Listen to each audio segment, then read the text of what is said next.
Bismillahirrahmanirrahim. Assalamualaikum warahmatullahi wabarakatuh. Nama saya Yusuf Hilmi bin Bakri Rozi. Nombor matrik saya A1828643. Dalam video ini saya akan menerangkan tentang perkaitan dakwah dengan tauhid. Jadi, sebelum kita masuk kepada perkaitannya dakwah dengan tauhid, kita boleh memberi definisi tentang tauhid.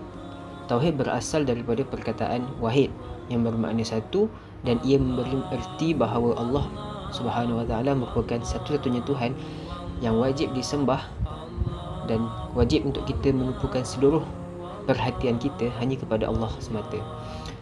Kita sebagai hamba Allah wajib meyakini bahawa Allah itu sebagai Tuhan dan hanya Allah sahaja yang layak disembah dan patut disembah serta ditaati oleh sekalian makhluk.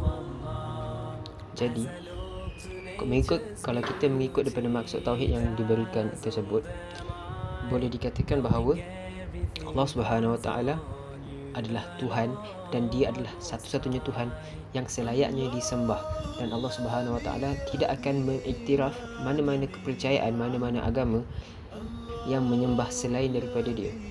Ini adalah berlandaskan daripada firman Allah Subhanahu wa ta'ala di dalam surah Ali Imran ayat 85. A'udzu billahi minasyaitonir rajim. وَمَنْ يَبْتَغِي غَيْرَ الْإِسْلَامِ دِينًا فَلَنْ يُقْبَلَ مِنْهُ وَهُوَ فِي الْآخِرَةِ مِنَ الْخَاسِرِينَ. Yang bermaksud, dan barang siapa yang mencari agama selain Islam, dia tidak akan diterima, dan di akhirat dia termasuk dalam kalangan orang yang rugi. Jadi menurut pada ayat ini, jelaslah bahawa Allah Subhanahu wa ta'ala tidak akan sesekali menerima mana-mana agama yang wujud selain daripada Islam, seperti agama Majusi, agama Yahudi, agama Buddha dan agama-agama lain yang menyembah selain daripada dia tidak akan diterima sama sekali oleh Allah Subhanahu wa ta'ala. Kita juga perlulah faham, yakni kebenaran dalam aspek ketuhanan hanyalah satu sahaja, iaitu Allah Subhanahu wa ta'ala. Jika terdapat Tuhan yang lain selain daripada Allah, maka ia akan berlakulah percanggahan di mana setiap Tuhan ingin menguasai dan menjadi pemimpin, yakni penguasa dunia ini. Maka itu tidaklah relevan, kerana di dalam Islam hanya wujud Allah semata jua, dan tidak akan ada Tuhan yang layak ataupun tidak akan wujud Tuhan selain daripada Allah. Jadi apakah perkaitannya dakwah dengan tauhid? Kita kena melihat daripada maksud tauhid itu sendiri, iaitu mengesahkan Allah, dan Allah tidak akan menerima mana-mana agama yang menyembah selain daripada dia, dan dia tidak akan mengiktiraf mana-mana agama.